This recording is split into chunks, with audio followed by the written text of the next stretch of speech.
seat to have the opportunity to represent this city. Thank you so much for that. And your brother is also on the council as well, right? Yes, Right. and now he's my. Is he older? Much older, right? I used to call him my little brother, but he's not my little brother. He's my younger brother, but he's bigger and tougher than I am. Is he taller than you? You're pretty tall. He is, yeah. He's I think 6'3", and so Wow. so he's a big dude. He's a teacher at an elementary school, Loch Lomond Elementary. He's the principal over there, and he loves being the ward counselor for. He's one of the Ward 1 counselors on the west side, and I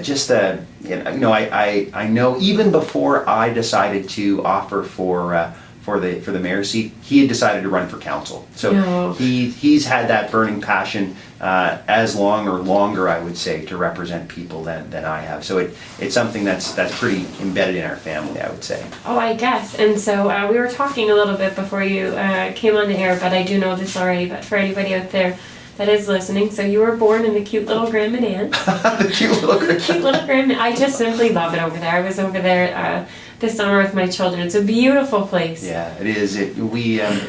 I had a chance to get back there more this summer than probably in the last 6 or 8 summers combined because of the provincial leadership campaign, and we spent time getting baked bread and donuts at the bakery, and out at the lighthouses, and just getting some fresh dults right from the people putting it on the nets on the island. Oh, isn't that great? Oh my the God. Dults farmers. It's the best. I got to talk to a couple of them that have made actually a few videos that they've made for YouTube, and what goes into making the dulse. And it's just so fresh and so great. Oh, it's I think we kind of startled the woman that was selling it. She was in her dult shed, and she was bagging it up, and we kind of just pulled up in the campaign van, which had a big picture of my That face. Mel on it. guy. Yeah, that's right.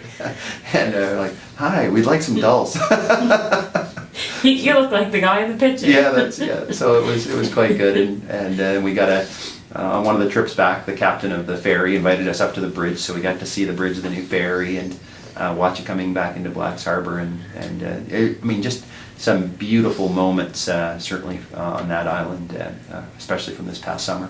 And it's absolutely beautiful. Isn't it beautiful here? This is something that I don't know that I'd ever really understood how fully and completely beautiful New Brunswick is. Because in our day-to-day life, I know certainly myself, I walk from my house to my office generally, and I'm the same path every day. But we had this as part of this campaign. In many ways, you're on tour in your own province, and the sunsets and the green fields and the hilly roadsides, the wildlife. We did this one trip back from. It was late one night, and we were coming back from someplace well north of Miramichi.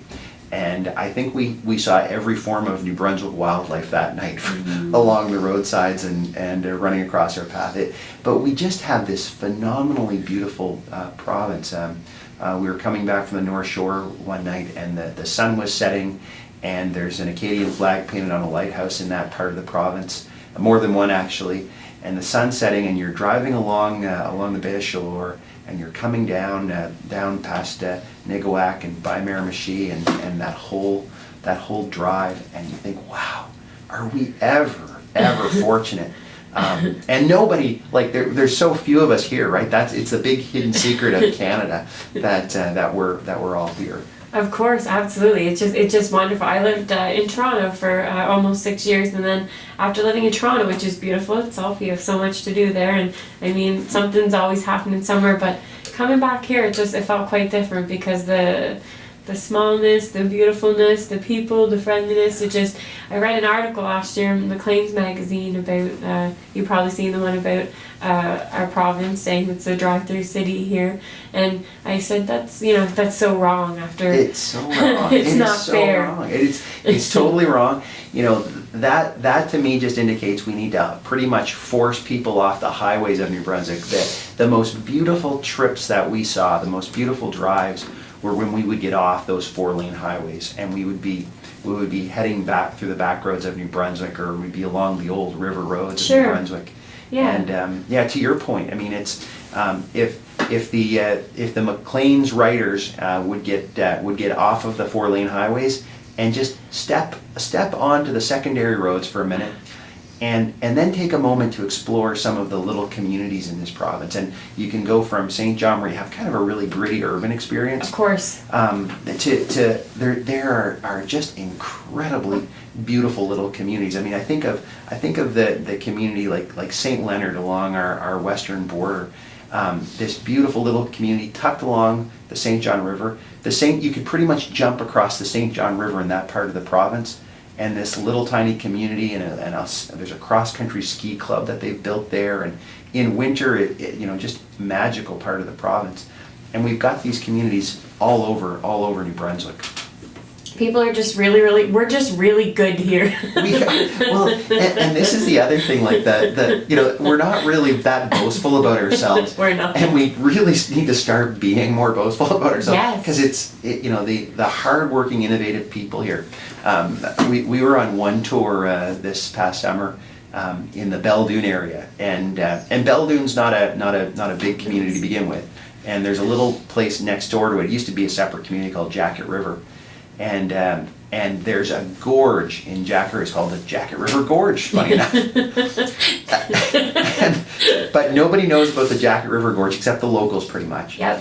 And it's got one of these incredible elevation drops. So there's like a little cabin that's sort of perched on the edge of the gorge, and you go there, and there's a caretaker that he's a volunteer caretaker that takes care of this part of the province, and amazing views, like for miles and miles and miles, nothing but rolling forests and just spectacular elevations. And then we've got, in that part of the province, the point of my story was, I guess, about this about some of the entrepreneurial spirit. There's a little business near the Jacket River Gorge, and this guy sources all the special wood that's in the New Brunswick forest, bird's eye maple and curly maple, and these very special kind of luxury woods. And he sells them to Gibson and Fender and all the high-end guitar makers source their guitar necks and bodies from this guy up in Jacket River.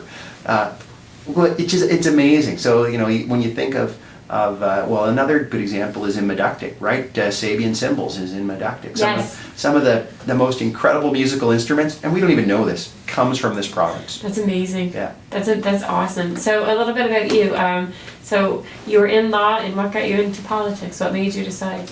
Well, it really goes back to this really foundational core belief I have that I was raised in a home where we were always taught to do as much as we could for other people, and I mean you spoke to that in your intro to this interview. You talked about events going on in St. John that are only to help other people. And that's something I think that's really comes very naturally to New Brunswickers generally. We love help. We're very community based, though. Right. We've proved that. Right. Yes. That's who we are. And I've always been involved in politics, or interested, I should say, always interested in politics for whatever reason. I've always had an interest in political cartoons in the newspaper, and Since you were young. Yeah, since I remember sitting at my desk in my bedroom as a young kid, clipping out the political cartoons in the Telegraph Journal and sticking them on my wall because I found them interesting, and for no other reason. And so I've always had this interest and passion in politics, and then that couples up really well with doing good things for other people, because you have the chance in political office to do good things for huge numbers of people. You really do. And that to me is the really cool attraction. Okay. And then law as well. So you've been a UNB student.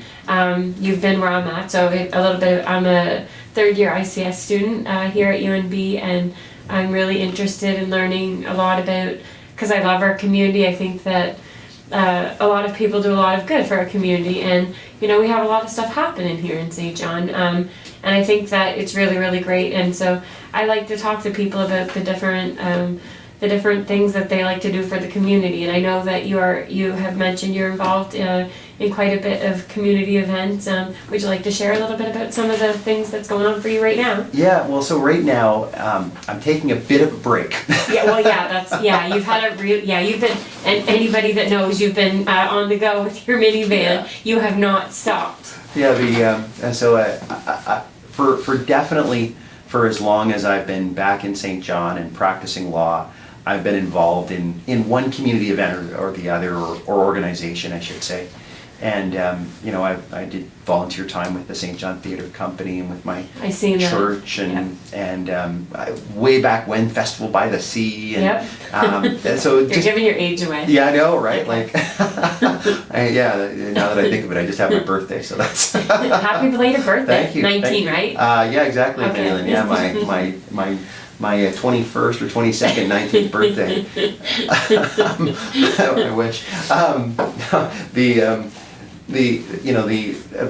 And then most of my focus, obviously, for since 2012 has been on the council side, and so all of my Yes. community effort had been put around City Hall, basically.